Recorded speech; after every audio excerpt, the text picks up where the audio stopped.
Hello everyone, स्वागत है आप सबका आपके अपने यूट्यूब चैनल आर के मुनीम केमिस्ट्री क्लासेस पर। आज हम पढ़ेंगे आयनिक इक्विलिब्रियम के प्रीवियस ईयर के क्वेश्चंस। देखिए, कई बार स्टूडेंट कहते हैं सर आयनिक इक्विलिब्रियम तो सिलेबस में ही नहीं दे रखा है। देखिए, जब आप सिलेबस देखते हैं तो कई बार क्या होता है, कुछ टॉपिक की हेडिंग दे रखी होती है। जैसे मान लो इलेक्ट्रोकेमिस्ट्री हेडिंग दे रखी है, तो इलेक्ट्रोकेमिस्ट्री जब आप पढ़ते हो हेडिंग, तो वहां पर इलेक्ट्रोकेमिस्ट्री के अंदर जब आप चेक करोगे तो दो तीन जो पोर्शन है, खास करके पीएच वाला और एसिड बेस आप कह सकते हो, वहां पर वो आपके आयनिक इक्विलिब्रियम का पार्ट है। तो वहां पर उसको मैंने सेपरेटली यहाँ पर स्टडी किया है। तो कंफ्यूज होने की जरूरत नहीं है, आप सिलेबस को अच्छे से स्टडी करेंगे तो आप देखेंगे कि आयनिक इक्विलिब्रियम का पूरा चैप्टर या पूरा पोर्शन नहीं है, लेकिन जो बेसिकली पीएच से रिलेटेड पोर्शन है या एसिड बेस सॉल्ट से रिलेटेड पोर्शन है, उस पर काफी क्वेश्चन आरपीएससी ने पूछ रखे हैं। और आप जब प्रीवियस ईयर के क्वेश्चन देखोगे तो आपको और अच्छे से क्लियर हो जाएगा। तो चलिए हम क्या करेंगे, आज पढ़ेंगे आरपीएससी के प्रीवियस ईयर के क्वेश्चन। कौन से टॉपिक के? आयनिक इक्विलिब्रियम के। चलिए शुरू करते हैं। पहले क्वेश्चन की अगर हम बात करें, what is the pH of a solution obtained by mixing 50 ml of 0.2 m HCl and 50 ml of 0.1 m NaOH। देखिए, एसिड बेस मिक्सिंग का क्वेश्चन है जिसमें आपको पीएच निकालनी है। तो पीएच का सिंपल फॉर्मूला क्या होता है? अगर कोई पूछे पीएच का फॉर्मूला क्या है, तो pH equals to minus log of H plus. ये पीएच का फॉर्मूला है। इसका मतलब H प्लस की कंसंट्रेशन जितनी ज्यादा होगी उसकी पीएच उतनी कम आएगी। इसका मतलब अगर सॉल्यूशन जितना ज्यादा एसिडिक होगा उसकी पीएच कम आएगी, सॉल्यूशन जितना ज्यादा बेसिक होगा उसकी पीएच ज्यादा आएगी। ये बेसिक कंसेप्ट है। अब एसिड बेस मिक्सिंग के लिए कौन सा फॉर्मूला काम में आता है? तो फॉर्मूला काम में आता है N3V3 equals to N2V2 minus N1V1। ये फॉर्मूला है। अब इस फॉर्मूले में क्या है, N तो बता रहा है नॉर्मेलिटी को और V बता रहा है वॉल्यूम को। तो यहाँ पर नॉर्मेलिटी और वॉल्यूम किस किस का? N2V2 जो है वो बात हम कर रहे हैं एसिड की, N1V1 हम बात कर रहे हैं बेस की। यहाँ पर हमने एक चीज अज्यूम की है कि N2V2 जो एसिड का कंपोनेंट है वो ज्यादा है और N1V1 जो बेस का कंपोनेंट है वो कम है। अगर उल्टा हो जाता है कि भाई N2V2 ज्यादा है लेकिन ये बेस का है, तो फिर वो उसका रिजल्ट चेंज हो जाएगा। ये जो फाइनल बता रहा है ये किसका बता रहा है? जो ज्यादा वाला कंपोनेंट है। जैसे एसिड ज्यादा है तो ये एसिड को बता रहा है। ठीक है, ये इसने फॉर्मूला दे रखा है। अब इस फॉर्मूले में आपको वैल्यू पुट करनी है और कुछ नहीं करना। N3 आपको निकालना है फाइनली, मतलब जो रिजल्टेंट सॉल्यूशन है उसका आपको वॉल्यूम निकालना है। अब ये आपने वॉल्यूम कितना कितना ऐड करा, 50-50 ml ऐड करा, तो फाइनल वॉल्यूम कितना हो गया? 100 ml। अब N2 कितना है? अब देखिए, क्वेश्चन में आपकी नॉर्मेलिटी नहीं दे रखी है, मोलैरिटी दे रखी है, लेकिन फॉर्मूले में नॉर्मेलिटी आती है। तो नॉर्मेलिटी और मोलैरिटी में रिलेशन क्या होता है, ये मैं आपको मोल कंसेप्ट में पढ़ा चुका हूँ, या आप कह सकते हैं सॉल्यूशन वाले चैप्टर में पढ़ा चुका हूँ। तो मोलैरिटी और नॉर्मेलिटी में फर्क ये होता है कि अगर आपको किसी सॉल्यूशन की नॉर्मेलिटी निकालनी है और मोलैरिटी दे रखी, तो मोलैरिटी को उसकी वैलेंसी से मल्टीप्लाई कर दो। वैलेंसी मतलब एसिड है तो उसकी बेसिसिटी कह सकते हो, बेस है तो एसिडिटी कह सकते हो। सिंपल अगर मैं बात करूं, HCl की वैलेंसी 1 है, NaOH की वैलेंसी 1 है। इसका मतलब इसके लिए मोलैरिटी और नॉर्मेलिटी सेम है। तो जो डेटा दे रखा है उसके अकॉर्डिंग आपको मान के चलना है। तो एसिड की अगर मैं बात करूं HCl की, तो नॉर्मेलिटी कितनी हो जाएगी? 0.2, क्योंकि वैलेंसी 1 है और वॉल्यूम कितना है? 50 माइनस बेस की अगर मैं बात करूं तो नॉर्मेलिटी कितनी हो जाएगी? 0.1, क्योंकि इसकी भी वैलेंसी 1 है और वॉल्यूम कितना है? 50। ये मैंने वैल्यू पुट कर दी। अब मुझे इसको सॉल्व करना है। तो फाइनली N3 जब मैं निकालूंगा तो ये कितना आ जाएगा? पॉइंट से 0 कट गया, 5 2 10, माइनस पॉइंट से 0 कट गया 5 अपॉन 100, तो ये आ गया 5 इंटू 10⁻⁻2 अपॉन 100 को मैं ऊपर ले गया, -2 हो गया, 10 में से 5 गए, 5 बच गए, 5 इंटू 10⁻²। ये आपके आगे नॉर्मेलिटी। मतलब ये एक तरह से H प्लस की कंसंट्रेशन आ गई। किसकी कंसंट्रेशन आ गई? H प्लस की, क्योंकि एसिड का कंपोनेंट ज्यादा है। तो अब फाइनली पीएच जब आप निकालोगे तो minus log of H plus. अब H कितना है? 5 इंटू 10⁻²। ये आपके दे रखा है। तो इसको जब मैं लिखूंगा तो देखिए होता क्या है कि जो टर्म आपके मल्टीप्लाई में है वो प्लस में हो जाती है, और क्योंकि बाहर माइनस है तो दोनों माइनस में हो जाएगा। तो मैंने इसको लिख दिया माइनस लॉग, पहले ये वाला पोर्शन लिख देता हूँ 10⁻² माइनस लॉग 5। ये मैंने आगे पीछे करके लिख दिया, कोई दिक्कत नहीं इससे। अब जो पावर मल्टीप्लाई, जो पावर में होता है वो आगे आके मल्टीप्लाई हो जाता है। तो ये हो गया पीएच इक्वल्स टू -2 आगे आ गया, माइनस पहले से था तो ये हो गया +2 लॉग 10 माइनस लॉग 5। ठीक है, अब log 10 की वैल्यू आपको पता है आपको कितनी होती है? 1। तो ये हो गया +2 माइनस log 5 की वैल्यू कितनी होती है? 0.699। इसको मैं राउंड ऑफ में 0.7 ले लेता हूँ। वैल्यू कितनी आ गई 1.3। आंसर आंसर क्या हो जाएगा 1.3। क्लियर। तो ये एसिड बेस मिक्सिंग का क्वेश्चन है। इसके बाद अगर मैं बात करूं, the pH of a solution obtained by mixing 50 ml of 0.4 NHCl and 50 ml of 0.2 NaOH। अब यहां पर इसने मोलैरिटी की जगह नॉर्मेलिटी दे दी, तो मोलैरिटी दो या नॉर्मेलिटी दो ऐसे एसिड बेस के केस में जिसकी वैलेंसी 1 है, एक ही बात है। लेकिन यहां पर इसने कंसंट्रेशन चेंज कर दी 0.4 और 0.2। अब कैलकुलेशन मैंने कर रखी है, फॉर्मूला मैंने अप्लाई कर रखा है, इसी में अगर मैं पुट करूं वैल्यू, तो देखिए मैं इसी को थोड़ा मेरी मेहनत बच जाए तो उसके लिए मैं क्या कर रहा हूँ, इसी फॉर्मूले को अप्लाई कर रहा हूँ, क्योंकि सेम टू सेम फॉर्मूला है। फर्क क्या आ रहा है कि दोनों 50 ml ये ठीक है, लेकिन कंसंट्रेशन चेंज है। तो ये जो 0.2 था ये 0.4 हो जाएगा, और ये जो 0.1 था ये क्या हो जाएगा 0.2। ये डिफरेंस आ गया, तो पॉइंट से पॉइंट कट गया, वो तो सेम ही है। अब आप देखेंगे कि ये आपके आ गया 5 4 जा 20, ये हो गया 20 माइनस 5 2 जा 10 डिवाइडेड बाय 100। तो 20 में से 10 गए, 20 में से 10 गए, बचे 10, 10/100 मतलब 1/10, मतलब 10⁻⁻1। अब 10⁻⁻1 है तो ये तो और आसान हो गया। क्या हो गया, और आसान हो गया, और सिंपल हो गया कैलकुलेशन। और कैसे हो गई, pH equals to minus log pH equals to minus log of H plus. अब H प्लस की कंसंट्रेशन कितनी आ रही है 10⁻⁻1। ये आपके क्या हो जाएगा, आगे मल्टीप्लाई में आ जाएगा -1 माइनस माइनस +1 log 10। log 10 की वैल्यू क्या होती है 1, तो आंसर क्या आ जाएगा इसका 1। ठीक है, कैलकुलेशन थोड़ी सी डिफरेंट है। अब देखिए होता क्या है कि आपको एक क्वेश्चन का पैटर्न आना चाहिए, जैसे ये वाला पैटर्न आपने सीखा, अब ये और ये सेम ही है, कोई खास फर्क नहीं है इसमें। तो पैटर्न आ गया, तो फिर जब आप दूसरा क्वेश्चन करेंगे तो आपको इतनी प्रॉब्लम नहीं आएगी, क्योंकि वो आपके लिए नया नहीं है, केवल कैलकुलेशन का पार्ट नया है, बाकी लगभग सेम है। थर्ड क्वेश्चन की बात करें, calculate pH of weak acid. Weak acid की बात हो रही है HA, वीक एसिड है HA, if degree of dissociation of 1m solution being 10%। तो कंसंट्रेशन दे रखी है 1m और डिग्री ऑफ डिसोसिएशन दे रखा है 10%। इसकी आपको पीएच निकालनी है। तो देखिए पीएच जब मैं निकालता हूं तो पीएच के फॉर्मूले में आता है pH equals to minus log of H plus. H plus की कंसंट्रेशन आ रही है, किसकी कंसंट्रेशन आ रही है H प्लस की। अब यहां पर एसिड और H प्लस की कंसंट्रेशन सेम हो ऐसा जरूरी नहीं है। इसको आप ऐसे समझो कि अगर कोई स्ट्रॉन्ग एसिड है तो वो 100% डिसोसिएट होगा, जैसे HCl है। तो HCl आपने जो कंसंट्रेशन HCl की ली है, क्योंकि वो 100% डिसोसिएट हो गया, तो H प्लस की कंसंट्रेशन भी सेम आ रही है। कब, जब वैलेंसी सेम है। अगर वैलेंसी डिफरेंट है तो सेम नहीं आएगी, वो अभी हम और कोई क्वेश्चन आएगा उसमें समझ लेंगे। जैसे मान लो HCl है, तो HCl की कंसंट्रेशन भी वही है और H प्लस की कंसंट्रेशन भी वही है। क्यों, क्योंकि एक HCl एक H प्लस दे रहा है और 100% डिसोसिएट हो रहा है। लेकिन अगर मैं H2SO4 कह देता मोलैरिटी में, तो फिर उसकी नॉर्मेलिटी डिफरेंट हो जाती, तो H प्लस की कंसंट्रेशन डिफरेंट हो जाती। इस पे आ जाते हैं। तो यहां पर आपके फॉर्मूला जो काम में आता है वो आता है pH equals to minus log of C alpha. ये फॉर्मूला है। अब ये C अल्फा कैसे आया, इसको आप ऐसे समझो कि मैंने कहा ये HA एसिड है, ये H प्लस प्लस ये A माइनस। शुरू में इसकी कंसंट्रेशन C थी, ये 0 था, ये 0 था। इक्विलिब्रियम में क्या हुआ, C1 minus alpha, C alpha और C अल्फा, इस टाइप से। तो H प्लस की कंसंट्रेशन C अल्फा से हम बता रहे हैं, ठीक है, इस टाइप के केस में, इसलिए C अल्फा दे रखा है। pH equals to minus log of C alpha, तो ये हो गया pH equals to minus log, concentration कितनी दे रही है 1m। अब क्योंकि HA दे रखा मतलब एक ही H दे रहा है, तो मोलैरिटी नॉर्मेलिटी सेम होगी, तो 1 आ जाएगा।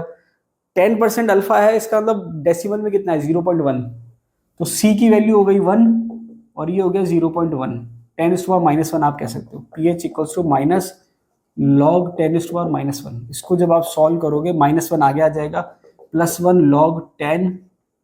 अब ये तो आपको आ ही गया है, log 10 की वैल्यू 1 होती है, तो आंसर क्या आ जाएगा 1। ये डिफरेंट क्वेश्चन है कि अगर वीक एसिड दे रखा हो तो क्या करना है। वीक एसिड के लिए आपको इफेक्टिव जो H प्लस की कंसंट्रेशन है वो निकालनी है। तो H प्लस की कंसंट्रेशन और एसिड की कंसंट्रेशन डिफरेंट होती है इस केस में। नेक्स्ट क्वेश्चन थ्योरेटिकल है लेकिन अच्छा क्वेश्चन है। क्या है, इंक्रीजिंग ऑर्डर ऑफ पीएच। क्या पूछ रहा है, पीएच का इंक्रीजिंग ऑर्डर पूछ रहा है। इन 0.1m सॉल्यूशन, एक सॉल्यूशन दे रखा है स्टैंडर्ड कंपेयर करने के लिए, फॉलोइंग सॉल्ट्स। अब देखिए सॉल्ट दे रखे हैं, उनकी इंक्रीजिंग ऑर्डर पीएच पूछिए। तो सॉल्ट जो होते हैं वो आपके 3 तरीके के होते हैं। 3 तरीके का मतलब, सॉल्ट जो होते हैं वो आपके न्यूट्रल हो सकते हैं, एसिडिक हो सकते हैं और बेसिक हो सकते हैं। अब देखिए एसिडिक बेसिक का मतलब ये नहीं कि वो एसिड और बेस है, मतलब उनके अकॉर्डिंग टू पीएच हम उनको कह रहे हैं कि भाई स्लाइटली एसिडिक नेचर है या स्लाइटली बेसिक नेचर है। अगर दोनों कंपोनेंट जो है एसिड और बेस का कंपोनेंट जो है दोनों स्ट्रांग है या दोनों वीक है, तो फिर वो किस में जाता है, न्यूट्रल की कैटेगरी में जाता है। अगर दोनों में से एक कंपोनेंट स्ट्रांग है और एक कंपोनेंट वीक है, तो जो कंपोनेंट स्ट्रांग है उस कैटेगरी में जाएगा। जैसे स्ट्रांग एसिड और वीक बेस से मिलकर बना है तो वो एसिडिक में जाएगा, और स्ट्रांग बेस और वीक एसिड से मिला है तो वो बेसिक की कैटेगरी में जाएगा। अब इसको मैं एग्जांपल जो दे रखे हैं उससे समझने की कोशिश करते हैं। जैसे NaCN है, ठीक है, NaCN को तोड़ोगे तो ये बनेगा Na plus plus Cn minus, ठीक है। अब ये आप इसको देखोगे तो ये NaOH से मिला है आपको और ये मिला आपको HCN से, ठीक है। दूसरा है NaCl तो ये हो गया Na plus plus Cl minus, ये हो गया NaOH से और ये हो गया HCl से। तीसरा दे देगा NH4Cl आपने दिया तो ये हो गया NH4 plus plus Cl minus, ये हो गया NH4OH और ये हो गया HCl, ठीक है। अब यहां पर आप देखोगे कि NaOH जो है वो स्ट्रॉन्ग है, HCN जो है वो वीक है। NaOH स्ट्रॉन्ग है, HCl स्ट्रॉन्ग है, NH4OH वीक है, HCl स्ट्रॉन्ग है। अभी मैंने आपको बताया था कि पीएच का कंसेप्ट क्या है कि अगर पीएच कम है तो सॉल्यूशन क्या होगा, एसिडिक होगा। या इसको मैं उल्टा कह दूं, अगर सॉल्यूशन एसिडिक है तो पीएच कम होगी, सॉल्यूशन बेसिक है तो पीएच ज्यादा होगी। अब यहां पर जब आप देखोगे कॉम्बिनेशन तो आप ये देखोगे कि दोनों स्ट्रॉन्ग है, ये न्यूट्रल की कैटेगरी में जा रहा है। किसकी कैटेगरी में जा रहा है, न्यूट्रल की। ये स्ट्रॉन्ग है और ये वीक है, मतलब बेस स्ट्रॉन्ग है एसिड वीक है, तो ये बेसिक की कैटेगरी में जा रहा है। किसकी कैटेगरी में जा रहा है, बेसिक की। और NH4Cl को देखोगे तो बेस वीक है एसिड स्ट्रॉन्ग है, तो ये एसिडिक की कैटेगरी में जा रहा है। इस टाइप से भी क्वेश्चन आरपीसी ने खूब पूछ रखे हैं कि ये सॉल्ट है, इसकी नेचर क्या होगी बताओ। तो उसका तरीका यही है सिंपल, कि भाई सॉल्ट किससे मिलके बना है वो चेक कर लो, फिर चेक कर लो एसिड और बेस कौन से हैं, स्ट्रॉन्ग है कि वीक है। अब जो एसिडिक सॉल्ट है उसकी पीएच कम होगी, तो इन तीनों में एसिडिक कौन है, NH4Cl, तो उसकी पीएच कम है। अब आप देखोगे चार ऑप्शन में एक ही ऑप्शन दे रखा है कि जिसमें NH4Cl सबसे पहले आ रहा है, ये आंसर हो जाएगा। NH4Cl एसिडिक है, उसकी पीएच कम होगी, फिर न्यूट्रल वाला आएगा NaCl, फिर बेस वाला आएगा NaCN, ये आंसर हो गया। तो इस टाइप के क्वेश्चन में आपको ये पता होना चाहिए या ये आपको आइडिया होना चाहिए कि सॉल्ट की नेचर क्या है। सॉल्ट की नेचर निकालने का तरीका सबसे सिंपल है कि वो बना किससे है। दोनों स्ट्रॉन्ग है तो न्यूट्रल, एक स्ट्रॉन्ग एक वीक है तो जो स्ट्रॉन्ग होगा उसकी अकॉर्डिंग उसकी नेचर होगी। तो ये आपके जो एसिडिक सॉल्ट है उसकी पीएच कम होती है, जैसे ये NH4Cl है, इसकी पीएच कम है, जो बेसिक सॉल्ट है उसकी पीएच ज्यादा है, तो ये आपके ऑर्डर आ जाएगा। बहुत अच्छा क्वेश्चन है, आरपीसी इस टाइप से क्वेश्चन पूछती है और सिंपल सेपरेट भी पूछती है कि ये सॉल्ट है इसकी नेचर क्या होगी। तो आई थिंक आपको समझ में आ गया होगा। नेक्स्ट क्वेश्चन दे रखा है, in which of the following case pH is greater than 7, मतलब निम्न में से कौन सा ऐसा केस है या ऑप्शन है जिसमें pH 7 से ज्यादा होगी। तो देखिए यहाँ पर pH 7 से ज्यादा का मतलब यह है कि सॉल्यूशन जो है बेसिक है। अब ऑप्शन चेक करें, उसके अकॉर्डिंग सॉल्व करने की कोशिश करें। देखिए अभी हमने एक pH मिक्सिंग वाला क्वेश्चन पढ़ा था, वहां पर हमने देखा था N2V2 = N1V1। तो ओवरऑल हम क्या देखते हैं कि नॉर्मेलिटी को वॉल्यूम से मल्टीप्लाई कर रहे हैं तो उसका प्रोडक्ट क्या आ रहा है, दूसरे का क्या आ रहा है, फिर उसका रिजल्ट क्या आ रहा है, उसका अकॉर्डिंग हम चेक करने की कोशिश करते हैं। पहला ऑप्शन दे रखा है 50 ml of 0.1 m HCl plus 50 ml of 0.1 m NaCl। अब NaCl जो है ये आपके न्यूट्रल है, क्या है, न्यूट्रल। न्यूट्रल में आप एसिड ऐड कर रहे हैं तो ये एसिडिक है, इसकी pH 7 से कम आएगी। उसके बाद दूसरा केस है 50 ml of 0.1 m H2SO4 plus 50 ml of 0.2 m NaOH। अब आप देखेंगे कि वो 0.1 है, ये 0.2 है, तो ये बेसिक हो गया, लेकिन यहाँ पर कंसंट्रेशन नॉर्मेलिटी में लेनी है। तो यहाँ पर जब आप इसको नॉर्मेलिटी में लेंगे तो 0.1 का 0.2 हो जाएगा, तो ये हो जाएगा 50 × 0.2 और ये है 50 × 0.2, मतलब दोनों बराबर है। न्यूट्रल आएगा मतलब pH 7 आएगी, ठीक है। ये न्यूट्रल की कैटेगरी में आ गया, मतलब ये एसिडिक की कैटेगरी में आ गया और ये न्यूट्रल की कैटेगरी में आ गया।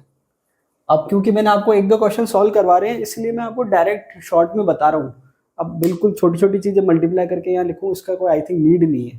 वापस से समझा देता हूँ कि ये आपके मोलैरिटी को अगर आप देखोगे H2SO4 उसकी वैलेंसी 2 है, मतलब 2H दे रहा है, तो इसकी नॉर्मेलिटी जब आप निकालोगे तो 2 से गुणा करना पड़ेगा, 2 से मल्टीप्लाई, तो ये 0.2 आ जाएगा। तो 15 × 0.2 10 आ जाएगा, ठीक है, और 50 इंटू 0.2 टू 10 आ जाएगा। अब देखिए कुछ भी आए, भले 10 है 20 आए, लेकिन दोनों बराबर आ रहे हैं, मतलब न्यूट्रल हो गया।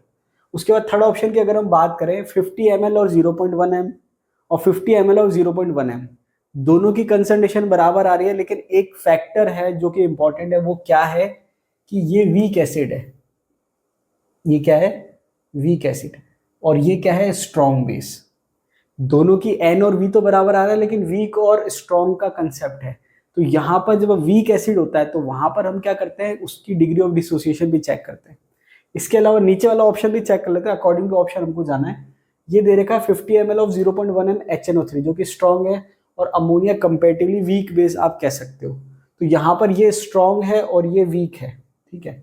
तो यहाँ क्योंकि एसिड वीक है और ये स्ट्रॉन्ग है बेस, तो ये बेसिक नेचर में जाएगा, और ये आपके एसिड स्ट्रॉन्ग है और ये वीक है, तो ये आपके एसिडिक नेचर में जाएगा। तो यहाँ पर अगर हम ओवरऑल चेक करें तो आपके एक न्यूट्रल कैटेगरी में आ रहा है, 2 एसिडिक आ रहे हैं और एक बेसिक आ रहा है। पीएच 7 से ज्यादा पूछिए तो अकॉर्डिंग टू ऑप्शन आपके फिर ये हो जाएगा।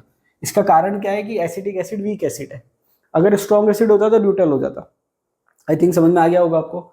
नेक्स्ट क्वेश्चन की बात करते हैं। The ionization of 0.001 m HCl is 7%, the value of dissociation constant is. अब देखिए सिंपल सा डायरेक्ट अगर मैं बात करूं फॉर्मूले की, तो K जो है वो होता है C अल्फा स्क्वायर। ये राउंड ऑफ में है, मतलब एक्यूरेट नहीं है, एक्यूरेट होता है C alpha square upon 1 minus alpha, लेकिन क्योंकि नेग्लिजिबल है तो हमने उसको कंपेयर में नहीं लिया है, ठीक है। तो ये हमने डायरेक्ट ले लिया C अल्फा स्क्वायर। इसको आप चाहो तो अपन 1 माइनस अल्फा रख के भी सॉल्व कर सकते हो। अब ये जो डिसोसिएशन कांस्टेंट है C अल्फा स्क्वायर है, तो C कितना दे रखा है 10⁻⁻3, और अल्फा अल्फा कितना है 7%। परसेंटेज को जब आप डेसिमल में ले जाएंगे तो 0.07 हो जाएगा। तो अल्फा है 0.07 इंटू 0.07, ये आपके दे रखा है। तो इसको जब आप सॉल्व करेंगे तो ये आप इसको सॉल्व करेंगे तो ये पॉइंट हटाया, ये पॉइंट हटाया, तो पावर कितनी होगी -2 और -2 -4, तो ये हो गई -7, तो ये होगी 49 इंटू 10⁻⁻7। ऑप्शन आपके क्या दे रखे हैं? 7 है नहीं, 49 की जगह 0.49 है, 7 है, तो 0.49 इंटू 10⁻⁵। तो ये -7 को आप कन्वर्ट करेंगे तो ये हो जाएगा 0.49 इंटू 10⁻⁵ अकॉर्डिंग टू ऑप्शन। तो ये आपके आंसर आ जाएगा, ठीक है। तो ये आपके डिसोसिएशन कांस्टेंट क्या है? K equals to C alpha square upon 1 minus alpha. अगर अल्फा की वैल्यू अच्छी खासी होती तो आप अपॉन 1 माइनस अल्फा भी लेते, ठीक है। नेक्स्ट क्वेश्चन की बात करें, what is the pH of 1 into 10⁻8 m solution of HCl।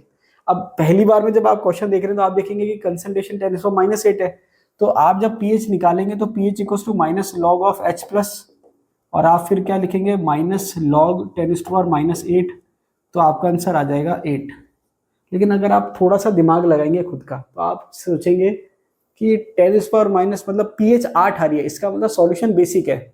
HCl का सॉल्यूशन बेसिक हो सकता है क्या? नहीं हो सकता। तो फिर 8 तो नहीं आएगा, इसका मतलब आंसर 8 तो नहीं है।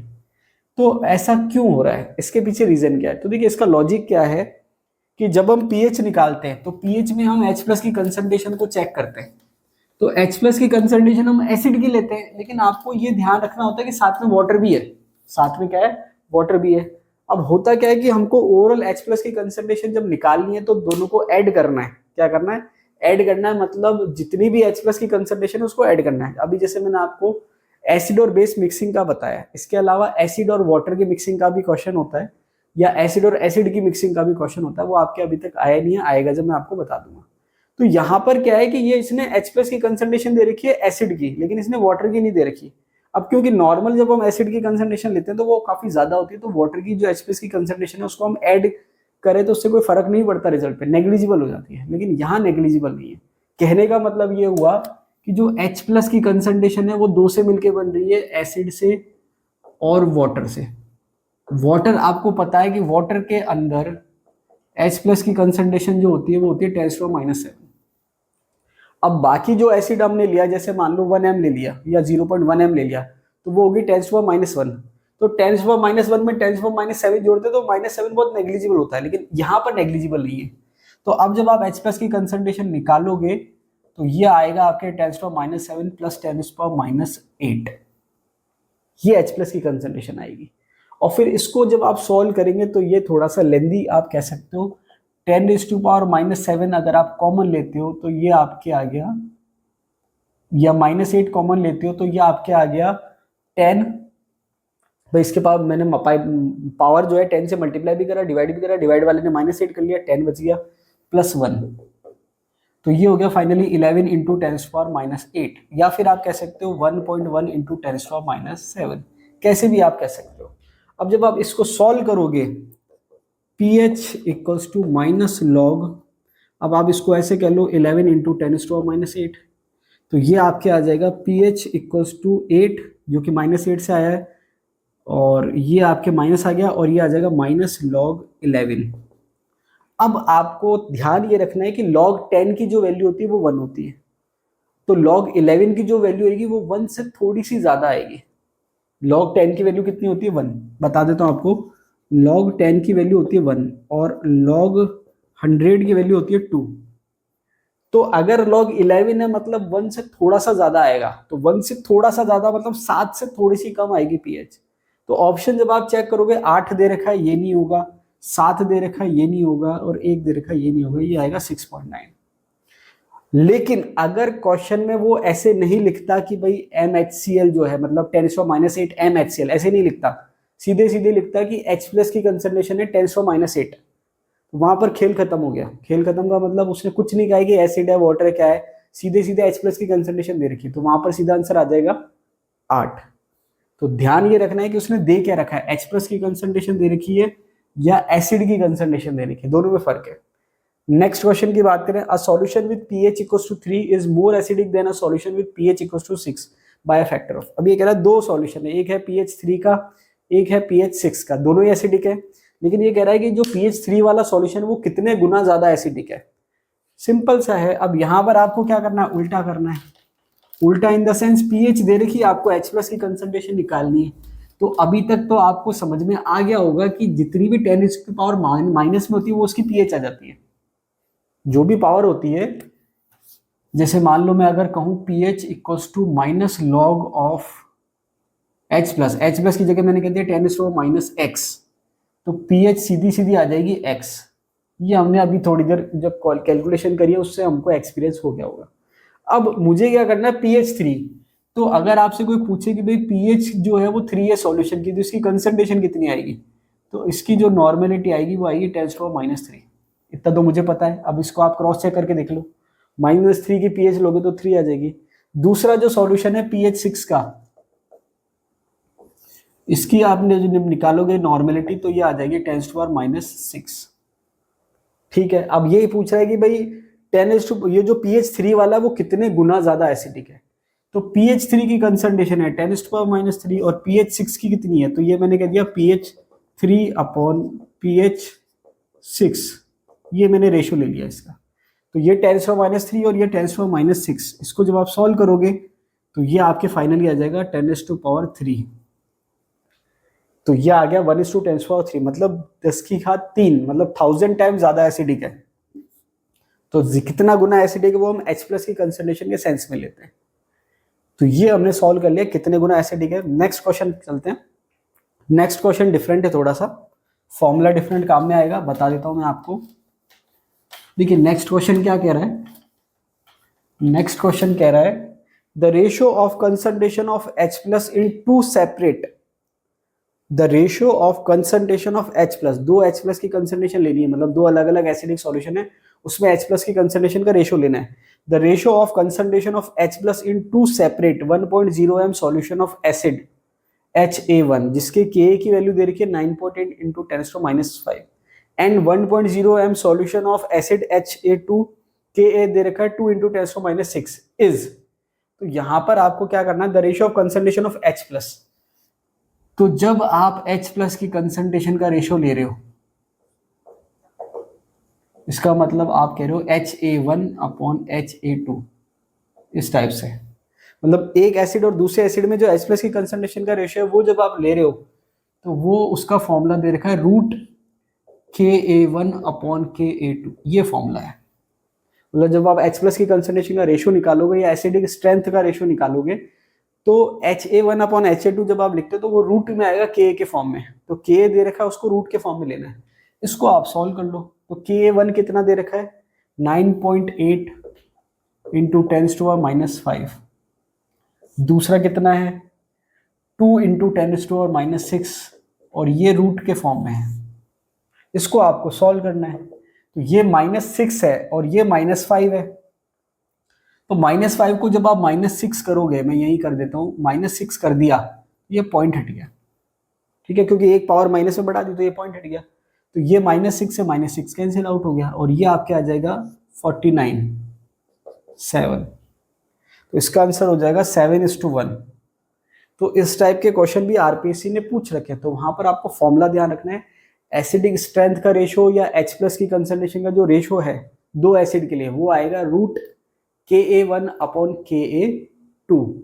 नेक्स्ट क्वेश्चन दे रखा है the conjugate base for the HCO3- is. अब देखिए अलग अलग एसिड बेस थ्योरी होती है। पहली थ्योरी की अगर हम बात करें तो आर्नियस थ्योरी थी। दूसरी थ्योरी की बात करें तो ब्रॉन्स्टेड लॉरे एसिड बेस थ्योरी, जिसको कॉन्जुगेट एसिड बेस थ्योरी भी कहते हैं। तो कॉन्जुगेट एसिड बेस का कंसेप्ट क्या है? कॉन्जुगेट एसिड बेस का कंसेप्ट ये है, देखिए ब्रॉन्स्टेड ने क्या कहा कि जो H+ डोनेट कर रहा है वो एसिड है और जो H+ एक्सेप्ट कर रहा है वो बेस है। तो कॉन्जुगेट एसिड बेस का कंसेप्ट क्या है कि अगर मान लीजिए कोई स्पीसीज है, सपोज Ha, और ये H+ डोनेट कर रही है, तो ये क्या बनाएगी H++ A-। ठीक है, समझाने के लिए बता रहा हूँ, ये सिंपल सा। अब यहाँ पर एक चीज और ले सकते हो आप, चलो थोड़ा सा और क्लियर करने के लिए वाटर ले लेता हूँ साथ में, तो और बेटर हो जाएगा आपको समझाने के लिए। जैसे मैंने कहा कोई स्पीसीज है Ha प्लस वाटर। अब Ha ने H+ डोनेट किया, तो लिया किसने? वाटर ने, तो ये हो गया A- और ये हो गया H3O+। ठीक है, अब जो स्पीसीज H+ डोनेट कर रही है वो क्या है? एसिड। तो ये Ha यहाँ पर क्या है? एसिड है। क्या है? एसिड है। और H+ लिया किसने? वाटर ने। तो यहाँ पर वाटर किसकी तरह बिहेव कर रहा है? बेस की तरह बिहेव कर रहा है। तो जो H+ डोनेट करता है वो एसिड है और जो H+ लेता है वो बेस है। अब यहाँ पर हुआ क्या कि एसिड ने H+ डोनेट किया और बनाया क्या? A-। तो एसिड से जो बना है वो कॉन्जुगेट बेस कहलाता है और बेस से जो बना है वो कॉन्जुगेट एसिड कहलाता है। कॉन्जुगेट एसिड बेस में एक H+ का अंतर होता है। कॉन्जुगेट एसिड बेस का जो पेयर है उसमें कितने का अंतर है? एक H+ का अंतर है। तो यहाँ पर एक पेयर तो ये हो गया और एक पेयर ये हो गया।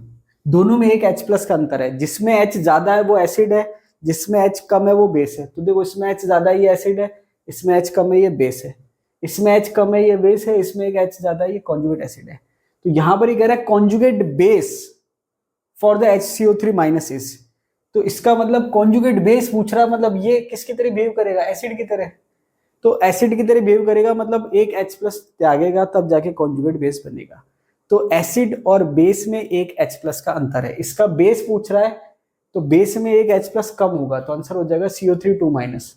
अगर कॉन्जुगेट एसिड पूछता तो H2CO3 हो जाता है, क्योंकि एसिड में एक H+ क्या होता है? ज्यादा होता है।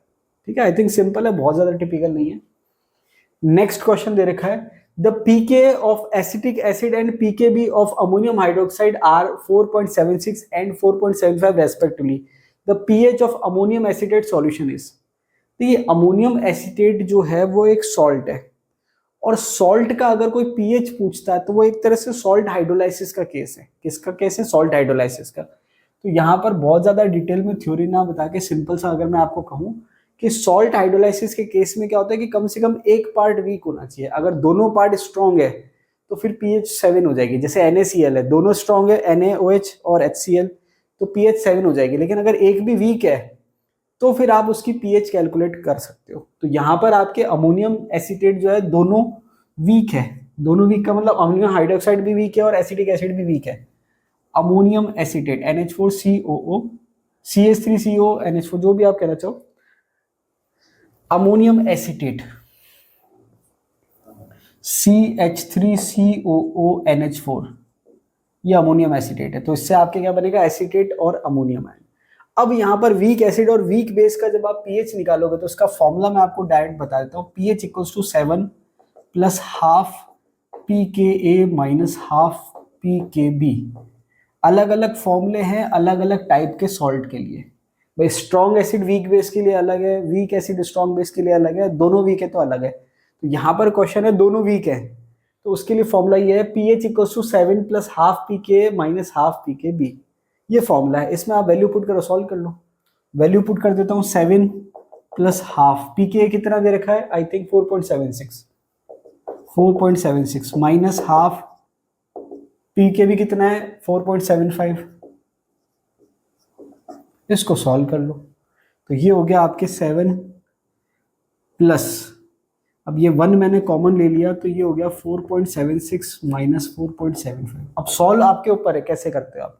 तो ये हो गया 7 प्लस हाफ, 4.76 में से 4.75 गए तो ये बच गया 0.01। 7 प्लस, अब 0.01 को 2 से डिवाइड करेंगे तो ये आपके हो जाएगा 0.005, आई थिंक समथिंग इतना ही आएगा। ये 10 है तो 5 हो जाएगा, हाँ आई थिंक इतना ही आएगा। तो जब आप इसको सॉल्व करोगे तो ये आ गया आपका आंसर 7.005। और अगर मान लो कि आपको नहीं भी आ रहा है तो आपको एक चीज तो ध्यान है कि भाई दोनों वीक है, तो दोनों वीक है तो न्यूट्रल के आसपास ही आएगा, तो ये ऑप्शन कट गया और ये ऑप्शन कट गया, क्योंकि ये बहुत ज्यादा एसिडिक है और ये ठीक ठाक बेसिक है। अब ये दो ऑप्शन बच गए, दोनों अगर स्ट्रांग होते हैं तो 7 आ जाता, लेकिन दोनों वीक है तो फिर डोमिनेटिंग कौन सा है, डोमिनेटिंग बिल्कुल स्लाइटली थोड़ा सा ये डोमिनेटिंग है, ठीक है। अमोनियम हाइड्रोक्साइड द पीके जो है वो P7 4.76 है और ये 4.75 है। देखिए पीके जिसका कम है वो डोमिनेटिंग होता है, तो बेस का कम है तो वो स्लाइटली डोमिनेटिंग है, तो ये आंसर आ जाएगा। तो ये अलग अलग फॉर्मूले दे रखे हैं, ये आपको पता होने चाहिए। अगर आपको फॉर्मूला पता है तो आप डायरेक्ट वैल्यू पुट करके सॉल्व कर सकते हो। अब आपने थ्योरी नहीं पढ़ रही है, अगर आपको फॉर्मूला नहीं पता है तो फिर आप उसको सॉल्व नहीं कर पाओगे, ठीक है। तो थ्योरी पढ़ो, फॉर्मूला पढ़ो। चलिए नेक्स्ट क्वेश्चन की बात करें। A basic solution of NaOH having, अब ये कह रहा है कि सॉल्यूशन की नेचर है बेसिक, NaOH का सॉल्यूशन है, तो आगे क्या कह रहा है देख लेते हैं। A basic solution of NaOH having OH minus equals to 10 to the minus 4 m and H3O plus equals to 10 to the minus 10 m will have pH। तो देखिए वाटर जो होता है, जो वाटर होता है उसमें H प्लस और OH माइनस दोनों होते हैं। तो हम जब बात करते हैं आयनिक प्रोडक्ट ऑफ वाटर की, KW आप कह दो या कुछ भी कह दो, तो ये होता है 10 to the minus 7 into 10 to the minus 7। Neutral water की जो कंडीशन है 25 डिग्री सेंटीग्रेड पर, वो ये है कि H प्लस की कंसंट्रेशन 10 to the minus 7 होती है और OH माइनस की कंसंट्रेशन 10 to the minus 7 होती है, और ये दोनों बराबर होती है। तो अगर आपसे कोई पूछे न्यूट्रल सॉल्यूशन की कंडीशन क्या है, तो pH 7 जो है वो न्यूट्रल सॉल्यूशन की कंडीशन एक स्पेसिफिक कंडीशन में है, हर केस में नहीं है। सबसे मस्ट कंडीशन जो है न्यूट्रल सॉल्यूशन की वो ये है कि H प्लस और OH माइनस क्या होते हैं, बराबर होते हैं, ठीक है। अब यहाँ पर अगर हम बात कर रहे हैं कि OH माइनस की कंसंट्रेशन है 10 to the minus 4 और H प्लस की कंसंट्रेशन, H प्लस का हो या H3O प्लस को, एक ही बात है, 10 to the minus m, तो pH क्या होगी। तो देखिए pH जो है सिंपल सा फॉर्मूला वही है, minus log of H plus. अब H प्लस का हो या H3O प्लस का हो, एक ही बात है, minus log 10 to the minus 10। तो इसका आंसर क्या आ जाएगा 10। अब ये क्योंकि H प्लस के लिए दे रहा है तो मोलैरिटी नॉर्मलिटी एक ही बात है। अब यहां पर अगर वो POH पूछ लेता, क्या पूछ लेता, POH, तो फिर क्या होता, minus log of OH minus, ये आपके फॉर्मूला लगता। तो उस केस में फिर क्या आता, minus log of 10 to the power minus 4 आ जाता। तो आपके pH और POH का जो सम है वो 14 आता है, pH plus POH equals to 14, pH equals to 14 minus POH, या आप कह सकते हो POH equals to 14 minus PH, कैसे भी कर लो। तो इस टाइप से आप ये छोटे छोटे से कंसेप्ट जो है, फॉर्मूले जो है काम में ले सकते हैं क्वेश्चन को सॉल्व करने के लिए। तो इसका आंसर आपके कितना आ गया, a basic solution of NaOH having this, pH पूछिए, pH हो जाएगी 10, अगर POH पूछता तो 4 होती, अगर pH 7 से ज्यादा आ रही तो बेसिक सॉल्यूशन है। नेक्स्ट क्वेश्चन दे रखा है, the hydrogen ion concentration of our stomach, stomach मतलब पेट के अंदर जो है, hydrogen ion concentration due to abundant HCl present in gastric juice. देखिए हमारे जो स्टमक होता है उसमें गैस्ट्रिक जूस प्रेजेंट होता है डाइजेशन के लिए, और वहां पर HCl प्रेजेंट है उसमें, उसकी कंसंट्रेशन दे रखी है 0.01 m मोल पर litre. The pH of gastric juice is, अब देखिए pH जो है सिंपल ही है, minus log of H plus, H plus कितना है 10, इसको अगर मैं लिखूं 10 to the minus 2 लिख सकता हूं, इसको 2 आ जाएगा, बहुत ही सिंपल है, इससे तो सिंपल कुछ था ही नहीं। नेक्स्ट क्वेश्चन की बात करें, when acetic acid is present in water ionic product of water will be. तो देखिए यहाँ पर आपको एक कंसेप्ट ध्यान रखना है, जैसे मैंने अभी आपको बताया आयनिक प्रोडक्ट जो है वाटर का KW वो है 10⁻⁻14। आयनिक प्रोडक्ट जो है वाटर का, जैसे मैंने अभी लिखा था ये वाला केस कि भाई 10⁻⁻7 H प्लस की कंसंट्रेशन है, 10⁻⁻n OH माइनस की कंसंट्रेशन है, ओवरऑल होगी 10⁻⁻14। ये कब है, जब सॉल्यूशन न्यूट्रल है। तो KW की वैल्यू जो आती है आयनिक प्रोडक्ट ऑफ वाटर वो आती है 10⁻⁻14, लेकिन H प्लस के लिए 10⁻⁻7 है और OH माइनस के लिए भी 10⁻⁻7 है, रिजल्ट आ रहा है 10⁻⁻14। अब होता क्या है कि जब आप उसमें कोई एसिड या बेस मिक्स करते हो तो H प्लस की कंसंट्रेशन बढ़ जाती है या OH माइनस की कंसंट्रेशन बढ़ जाती है, डिपेंड करेगा एसिड या बेस मिक्स करा है। तो एक जो है एसिड H प्लस और OH माइनस की कंसंट्रेशन कम ज्यादा हो जाती है, लेकिन दोनों का जो प्रोडक्ट है वो सेम ही आएगा। मतलब KW की वैल्यू तो फिक्स हो गई कि भाई 10⁻⁻14 ही आनी है। टेम्परेचर जो स्टैंडर्ड आप ले रहे हो, तो अगर टेम्परेचर चेंज करो तो बात अलग हो जाएगी। अगर आपने टेम्परेचर में कोई चेंजेस नहीं किए हैं तो आयनिक प्रोडक्ट ऑफ वाटर जो है वो आपके 10⁻⁻14 आता है। अब इसमें आप चाहे एसिड मिक्स करो चाहे बेस मिक्स करो, उससे फर्क नहीं पड़ेगा। क्यों? क्योंकि वहां पर आपकी क्या है कि अगर एक बढ़ेगा तो दूसरा क्या हो जाएगा, कम हो जाएगा, लेकिन उनका जो प्रोडक्ट है वो फिक्स रहेगा। तो इसका आंसर आएगा 10⁻⁻14। नेक्स्ट क्वेश्चन दे रखा है, 100 ml of a dilute solution of strong acid is diluted to 200 ml with water. Its pH value will। तो ये कह रहा है कि पहले एक स्ट्रॉन्ग एसिड का सॉल्यूशन है, कंसंट्रेशन नहीं दे रखी है, जिसका वॉल्यूम है 100 ml। उसके बाद हमने उसको डाइल्यूट करा, वाटर ऐड करा और उसका वॉल्यूम कितना कर दिया 200 ml। तो उसकी पीएच में क्या चेंज आएगा, पीएच वैल्यू नहीं पूछा, चेंज पूछ रहा है। ऑप्शन दे रखे increase by 2, decrease by 2, increase by log 2, increase by ln2। तो पहली बात तो यह है कि जब आप एसिड को डाइल्यूट कर रहे हो तो उसकी कंसंट्रेशन कम होगी, और एसिड की कंसंट्रेशन कम होती है तो पीएच बढ़ती है। पीएच क्या होती है, बढ़ती है। तो इंक्रीज बाय 2 ऑप्शन हो सकता है, डिक्रीज बाय 2 नहीं होगा, इंक्रीज बाय log 2 हो सकता है, इंक्रीज बाय ln2 हो सकता है। ऑप्शन की बात करें, अब इसको समझने के लिए क्या करते हैं, सबसे पहले फॉर्मूले की बात करें तो फॉर्मूला जो है इसका वो है N2V2 इक्वल्स टू N1V1। ये फॉर्मूला है कि भाई आपको फाइनल कंसंट्रेशन चाहिए तो आप इस फॉर्मूले से निकाल सकते हो। अब मैं क्या करता हूं, इसको समझने के लिए एक एग्जांपल ले लेता हूं। एग्जांपल का मतलब मैंने कंसंट्रेशन मान ली। कंसंट्रेशन क्या मान ली कि जो N1 है उसकी वैल्यू है 10⁻⁻1। N1 जो है स्टार्टिंग में जो एसिड है उसको मैंने कंसंट्रेशन कितनी मान ली 10⁻⁻1। तो जब आप इसकी पीएच निकालोगे तो वो आ जाएगी 1। पीएच निकालोगे तो कितनी आ जाएगी 1। अब मैंने क्या करा कि जो नई पीएच है N2 वो मुझे निकालनी है, तो वो कितनी आएगी वो मुझे चेक करना है। तो N1 जो है वो मैं N1 रहने देता हूं, एक बार को वैल्यू नहीं लिख रहा, और वॉल्यूम कितना है 100 ml, और जो मेरा फाइनल वॉल्यूम है वो कितना है 200 ml। अब N1 की वैल्यू कुछ भी, उससे कोई फर्क पड़ नहीं रहा, तो ये मैंने 200 नीचे लिख दिया, नीचे क्रॉस मल्टीप्लाई। तो फाइनली आ गया N1/2। फाइनली क्या आ गया N1/2।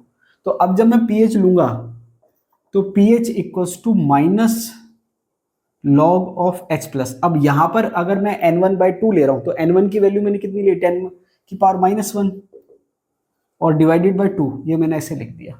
तो अब यहां पर मैं इसको कैसे लिख सकता हूं, pH equals to minus log 10⁻⁻1, और जो माइनस में होते नीचे जो वैल्यू होती है वो माइनस में आती है। किस में आती है, माइनस में आती है। जैसे log A/2 जो है, log A/2 को मैं A/B को मैं क्या लिख सकता हूँ, log A minus log B, ऐसे लिख सकता हूँ। तो ये माइनस में आएगा और माइनस पहले से है तो प्लस हो जाएगा, प्लस log 2।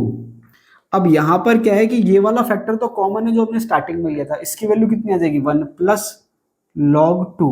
अब ये वैल्यू कुछ भी होती है, उससे जो भी वैल्यू आती है उससे कोई फर्क नहीं पड़ता, लेकिन उसमें ऐड क्या हो गया वैल्यू log 2।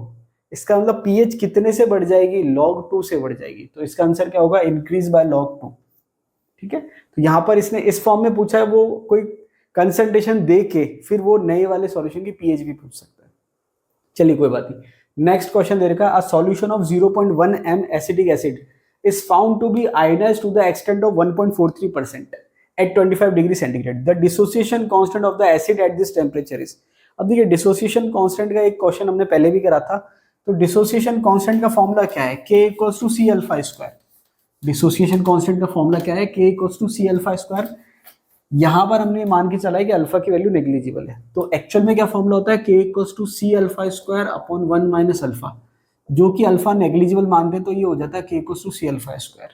अब आपको कुछ नहीं करना, वैल्यू पुट करनी है, c की वैल्यू कितनी है 0.1 और अल्फा की वैल्यू कितनी है 1.43, तो अगर आप इसको परसेंटेज को डेसिमल में लेंगे तो 0.0143 इंटू 0.0143 ये आ जाएगी वैल्यू। इसको आप सॉल्व कर लीजिए, तो जो भी आपकी वैल्यू आएगी वो आपका आंसर हो जाएगा। आंसर आप मुझे कमेंट बॉक्स में कमेंट करके बताइए। देखिए होता क्या है कि आप मुझसे तो एक्सपेक्ट करते हैं कि भाई मैं आपके क्वेश्चन सॉल्व कराऊं, डाउट सॉल्व कराऊं, लेकिन आप जो है कमेंट में मुझे रिप्लाई नहीं करते, ठीक है, फिर वीडियो नहीं बनाता तो आप कहते हैं सर वीडियो नहीं आया या आपने क्वेश्चन सॉल्व नहीं कराया, तो आप जो है वो भी थोड़ा फीडबैक देंगे तो थोड़ा सा क्या है मजा आता है। चलिए कोई बात नहीं, नेक्स्ट क्वेश्चन की बात करते हैं। On mixing 50 ml of 0.1 NaHCl and 50 ml of 0.1 NaNOH, the pH of the resulting solution is।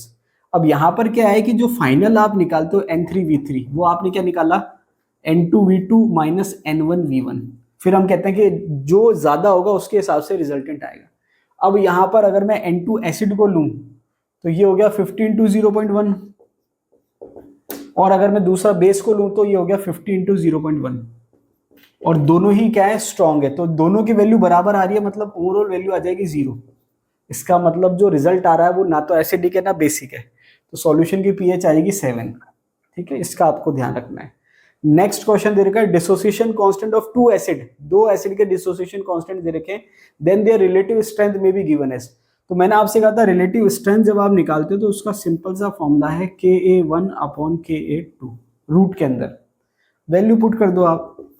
Value क्या दे रखी है Ka1 की 2.7 इंटू 10⁻⁻4 अपॉन 3 इंटू 10⁻⁻5। अब होता क्या है कि ये पावर कभी भी सेम नहीं देता, सेम देगा तो कैलकुलेशन में आसानी हो जाएगी।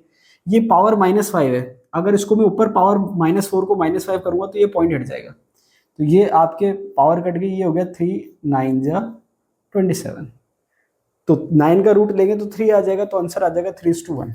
आंसर क्या आ जाएगा 3:1। तो ये आपके आयनिक इक्विलिब्रियम के जितने डाउट थे वो मैंने आपके सॉल्व करा दिए हैं। तो अभी के लिए इतना ही, मिलते हैं अगले वीडियो में, तब तक के लिए धन्यवाद।